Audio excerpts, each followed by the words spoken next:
So,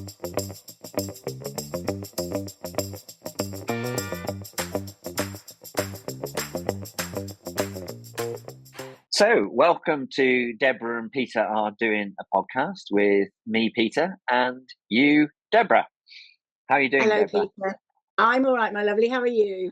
Yeah, I'm good. Thank you very much. I thought we might start today a bit relating to where we left off last week about charismatic, larger-than-life leaders and what constitutes strong leadership and leadership that we might admire and respect or achieves results. And everywhere at the moment, it seems people are talking about Mrs. Thatcher, Lady Thatcher. February is 50 years since she became leader of the Conservative Party.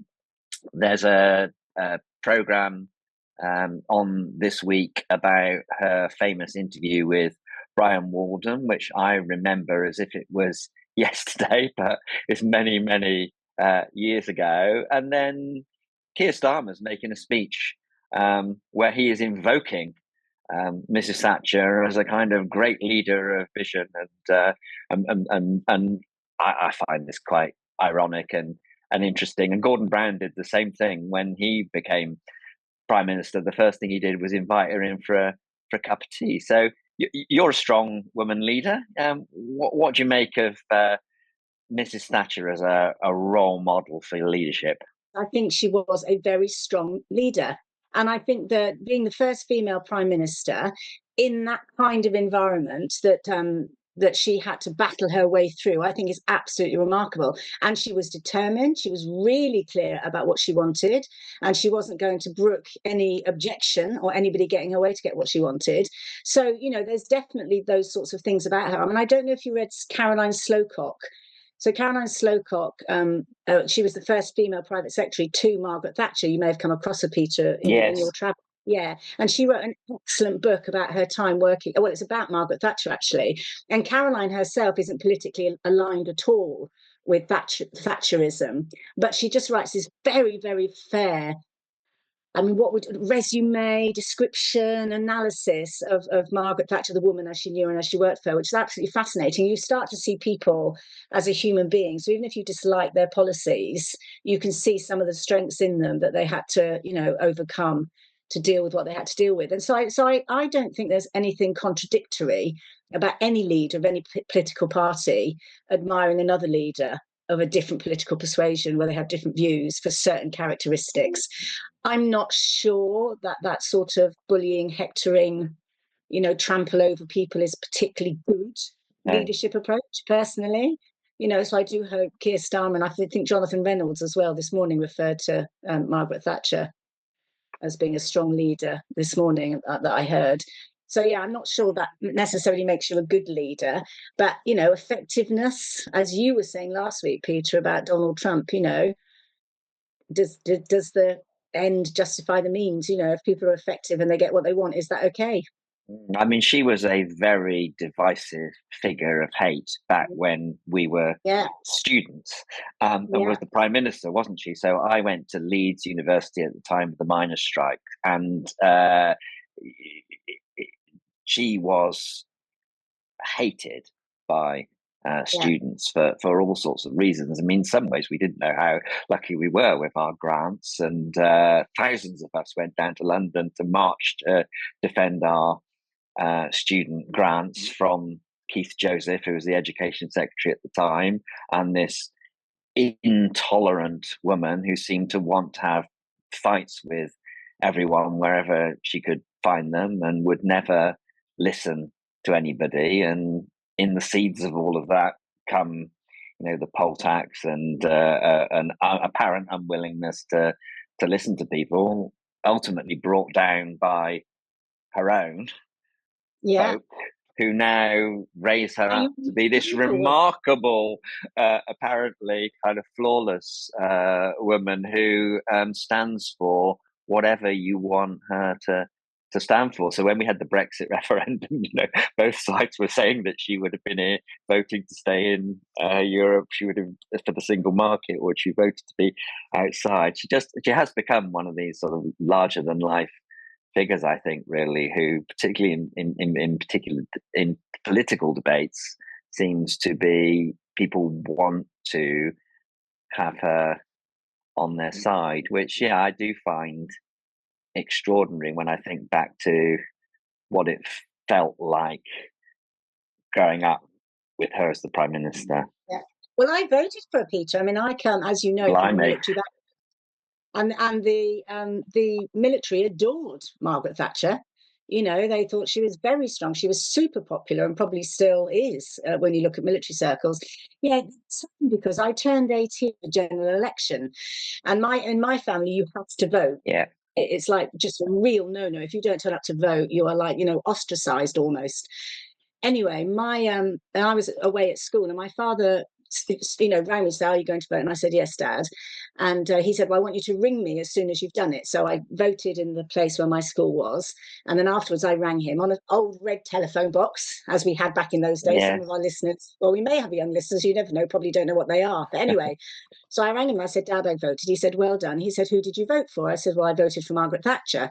And he said, "Why?" And I said, "Well, because that's how our family vote." And my father went absolutely berserk. He was so angry. He said, "Don't you ever dare tell me that you voted for anybody, because that's how me and your mum vote." He said, "I expect you to be able to tell me why you voted for them, what the policies are that you agree with, what the policies are that you disagree with, and why they're better than the other party." Wow. This is from basically my dad, a lifelong Conservative supporter. So he really taught me. Thereafter, of course, Peter, for years I voted Labour, and I said, "Dad, it's your own fault. You told me I had to think." Now I'm thinking I'm not voting Conservative anymore. So it's become a bit of an in-family joke. But yeah, so I did. But I did it because I thought that's what my family did. And I suspect that still happens to this very day. You know, people vote the way their families have voted or their mates voted or whatever. If Wanless Jr. had any idea how I voted, he would definitely vote the other way. There's no doubt about that.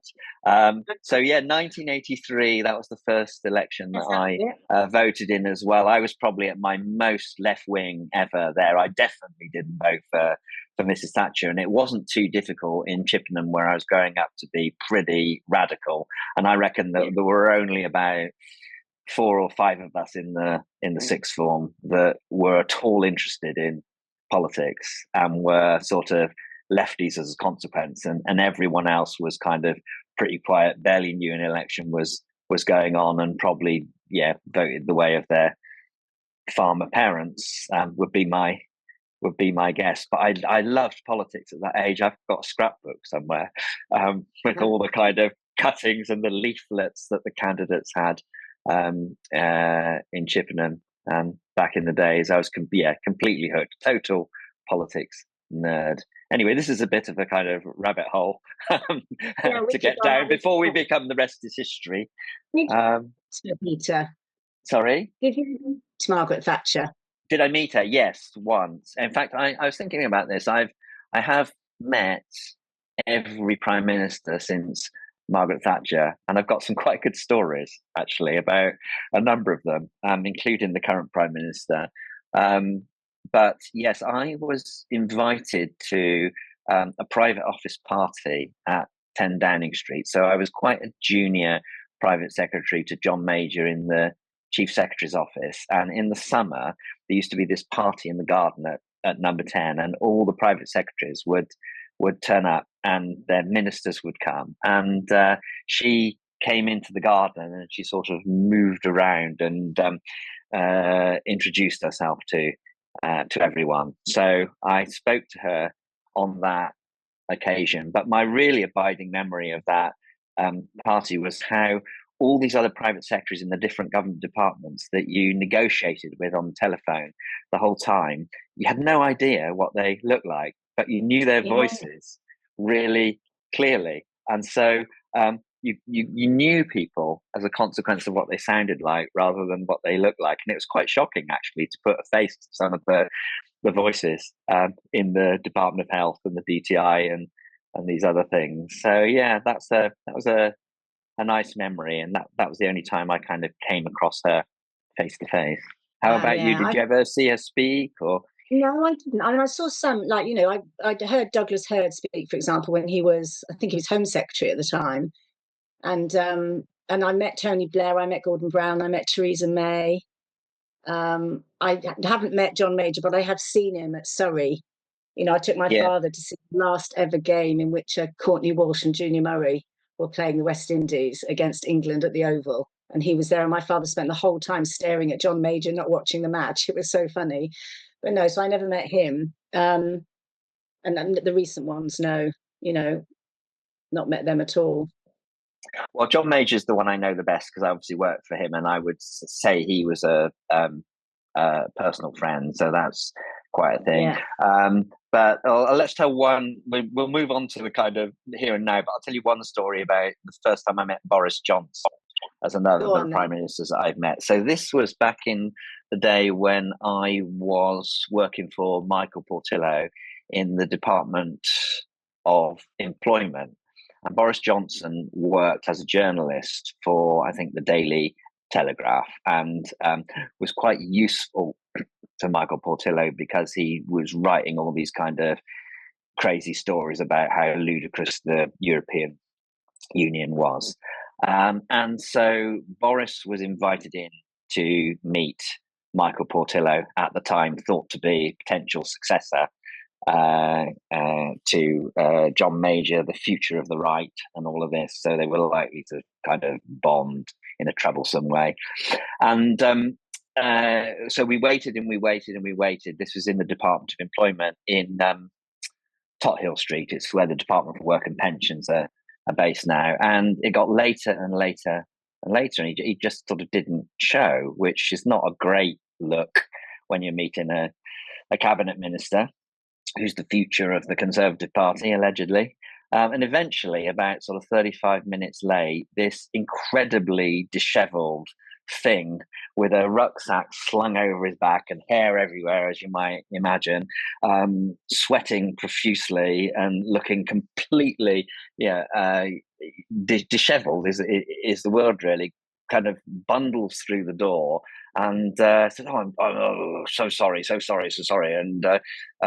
And he had thought that the Department of Employment was not in Tothill Street, a government department, but was the job centre on Victoria Street.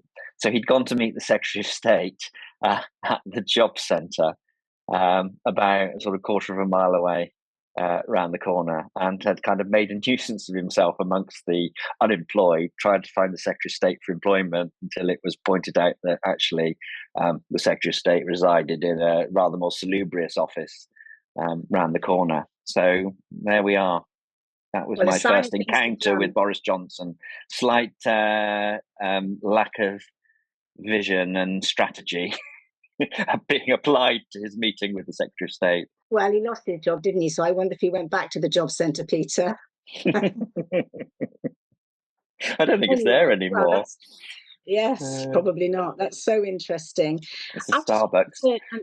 Touch on something that's in the news, or in the sector news at the moment, which is about the Royal Albert Hall bill that's currently sitting in the Lords. And this is, as I'm sure you know, Peter, but possibly the sector isn't aware, the Royal Albert Hall is a charity under charter, which means that it can't change its governance without it going through Parliament, basically, or certainly bits of it. And one of the problems, and this bill has been brought by Lord Hodgson, isn't it? Robin Hodgson, who you might remember, Peter, did the review of the Charities Act 2005 in the days of the coalition. Anyway, he's brought this bill forward, and it's basically along the lines that currently the way the governance works is that trustees are members and they're entitled to certain benefits as members. So they're entitled to seats, for example, and I think boxes and stuff like that. But what they're also entitled to do is to just sell those tickets that they get for performances on. It belongs to them. So there's no obligation on them whatsoever to give that money back to the Royal Albert Hall or to do anything else other with it, than just keep it.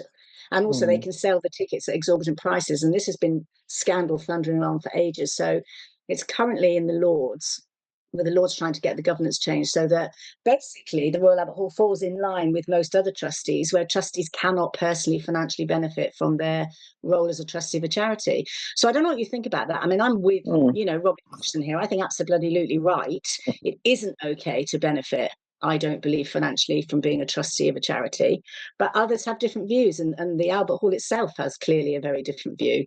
Yeah, I'm familiar with the challenges of operating within a royal charter because the NSPCC has one, and it lays out the fundamental um, rules and principles of how the charity is to be run in a way that you would not write in 2025. I mean, there's some things which are extremely broad brush, and there's some things which are laid out in incredible detail, like the number of trustees, for example, of different types that should be on the board. And over time, there have been moments in history where the NSPCC has been able to loosen or modify the charter to create more space to be able to operate to achieve the charitable purpose. But it was definitely a consideration of mine in thinking about the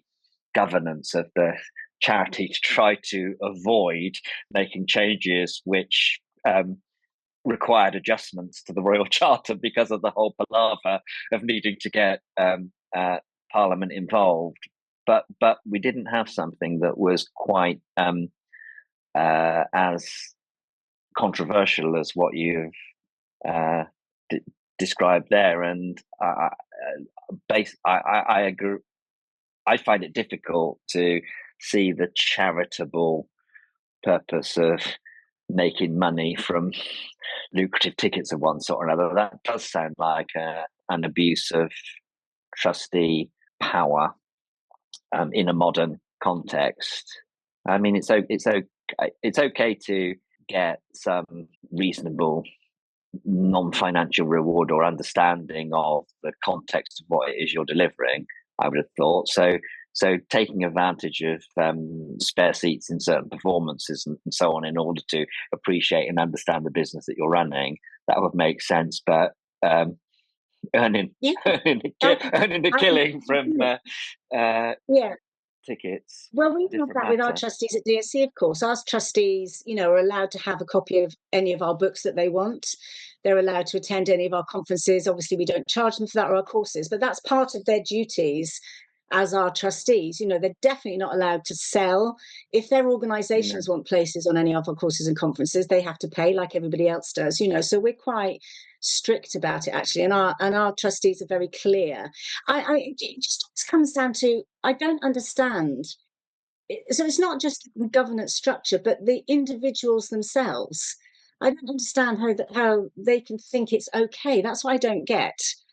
It's but like so the dynamic is that they're not proposing the change. They are being dragged to Parliament in order to account for themselves. Yeah, basically, they're resisting it tooth and nail. I mean, I don't know if they all are, because I haven't, looked into the case in enough detail. But definitely, the Royal Albert Hall as a body is resisting this change, which might be forced on them by Parliament. But I don't understand it. It's like, is that why they became a trustee at Royal Albert Hall? Because they wanted to make money out of it? Is that what they thought? Because you have no choice but to think that. You have no choice but to look at the names of those trustees and think, you're just doing this for the money. You're not doing it because you actually care about the arts or about the creative industries or, anything like that. Now, they can come back to me and say, you're wrong, that's not my motivation. But then you'd have to look and see, well, what have you actually done? Have you personally benefited from this? And if you have, clearly, you can't claim that your motives for being a trustee at the Royal Albert Hall are completely pure. Maybe lots of people say perhaps I'm a little bit too, not naive, but what's the word I'm looking for, innocent or like pure, purist about all of this. But I feel you have to be, because I don't. When you step into the role as the governor of a charity, as a trustee, the term is trust. It begins with trust, doesn't it? And so we need to be able to trust you. And how can you trust somebody where you know that there's a possibility that any decisions they make may well be influenced by their personal financial benefit? It's the same reason why, Peter, as you know, I'm so anti boards being paid at all, and I'm anti chief execs being voting members of the board. It's the same principle, because even the best people in the world, how can you guarantee that if you're, for example, I won't name names, but I know of a charitable organisation who do pay their trustees, not a massive amount, but they do, and who've recently voted to give themselves a pay rise whilst at the same time implementing a redundancy programme in the charity. Now, okay, they're not paid an enormous amount of money. It's like small change compared to the turnover of the charity, but that isn't the point. The point for me is, how can you square that? You give yourselves a pay rise, whilst at the same time you're not giving the staff anywhere near the pay rise you're giving, and there are people being made redundant. So I'd be looking at it and saying, if I was on a board looking at redundancies, the first thing I'd do is say, well, we have to sacrifice our salaries because that's the right thing to do because we don't need it. Do you see what I'm getting at?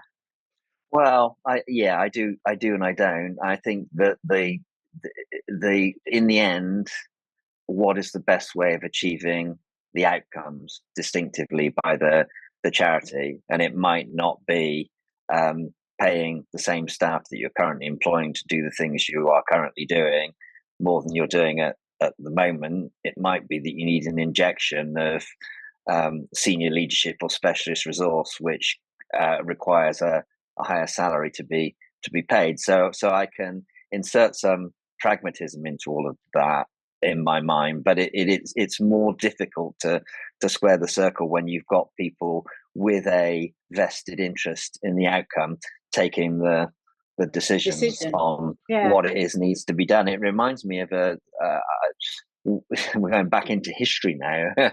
Again, I had a fantastic time in the early 90s as part of the UK delegation to negotiate the creation of what became the European Bank for Reconstruction and Development.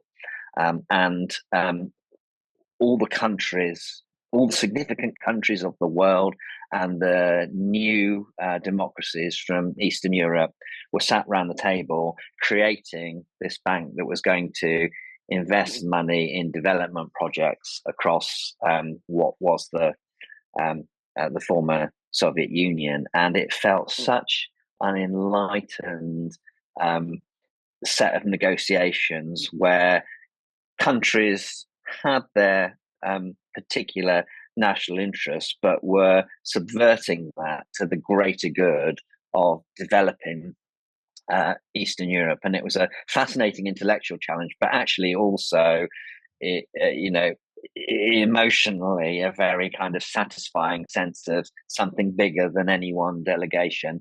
And I admired lots of the delegates from the different countries who were contributing to what it was that was being created, right up until the discussions about the negotiations of the pay scales and the housing allowances and the diplomatic immunities of one kind or another that the national representatives were going to have when the bank came into existence. And suddenly, some of these people who had been so enlightened in creating the bank had their eye on, I could be the national delegate to this bank and earn an absolute fortune and have a rent-free house and all the rest of it. And it got really messy.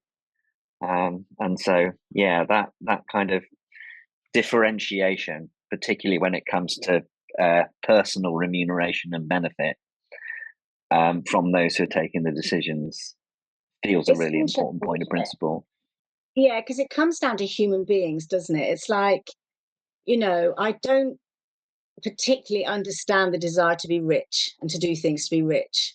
Having said that, I am nonetheless a human being, and I live relatively modestly, Andy and I. But if someone suddenly offered me, £500,000 a year to do a job, I'd probably take it. I think there's something very interesting is that we get all hope than now when those opportunities aren't afforded to us. But how many of us would actually be able to say, no, this is wrong in principle? And I suspect the people who could say, no, it's wrong in principle are those who are independently wealthy. But then those who are independently wealthy, history shows us, try and get even more wealthy. So we're kind of caught in this sort of, at the risk of, coming across like a raging socialist, Peter, there is a part of me that says, we need to, because people are so drawn by wealth, by money, both in the charitable sector, both in, the private sector, in any sector, government sector. That's why I think we have to really, really strict rules about what you can and can't pay and what the limits should be and how much money you can have to help us to be the better version of ourselves. Yeah. I'm interested to find out more about the arguments that the Royal Albert Hall itself is deploying to protect the situation it's in at the moment. I mean, it raises the situation raises some interesting questions, I guess, about the relative power and authority of the Charity Commission as a regulator of charities and Parliament as the grantor of the license to the Royal Albert Hall to operate in a particular way, and which is more important than the other. I mean, the picture you're painting is of an organisation that doesn't necessarily seem to be operating consistently with the best practices of what we might expect the Charity Commission to regulate. But I don't know, because I'm not expert. We need to find out a bit more about it, I suppose. But no. I do know the Charity Commission are largely in support of the bill. Right. You know, the governance structure should change. So interesting. It brings me back, actually, Peter, to where we started with, talking about Margaret Thatcher and Keir Starmer and others mentioned there today. And it's been quite interesting how scathing people have been about, a Labour politician, a Labour Prime Minister, a Labour minister saying they admire things about Margaret Thatcher. And, how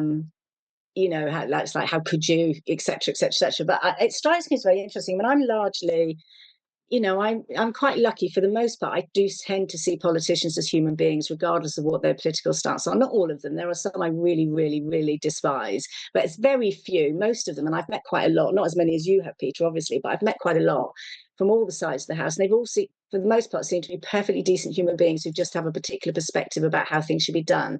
But I'm also very sympathetic because the constraints that are on politicians about what they can and can't do, what they can and can't say, it's like when you see the relentless hounding of ministers on broadcast media, particularly, to answer a question. And like when you're listening, you think, well, of course they can't answer that question. There's no way they're going to be allowed to answer that question for a million and one reasons, which you also know, journalist, but you're just like pushing it to try and paint a story that they're not telling the truth when there are a million and one reasons why they shouldn't. So I'm very sympathetic about it.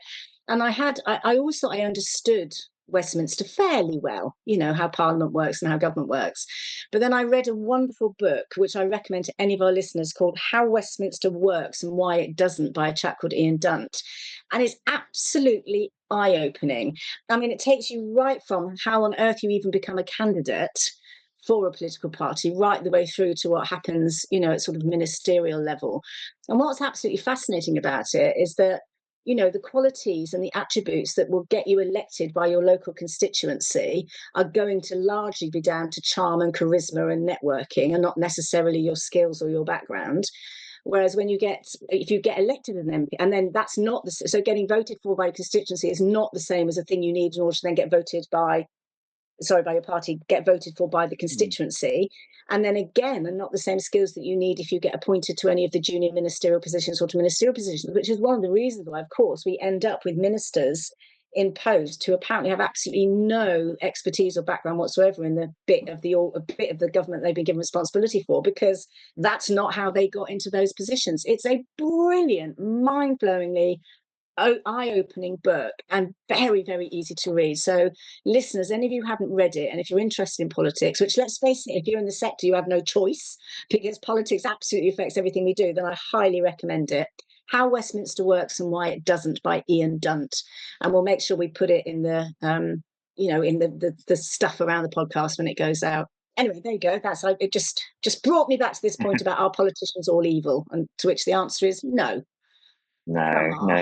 No, definitely not. Have I told you my story about when I got the job as Director of Strategy and Communications for David Blunkett without having met David Blunkett? So I don't think so. Okay, so this was shortly after the 1997 election, and I'd made this audacious job application to take on this director role, which was going to bring policy and comms together in education, and had a number of interviews, and then was offered the job, and said to Michael Bishard, now Lord Bishard, who was the permanent secretary at the time, well, don't you think I should meet David Blunkett, who was the Secretary of State, before I actually take on these responsibilities? And he says, well, don't think that we haven't asked him.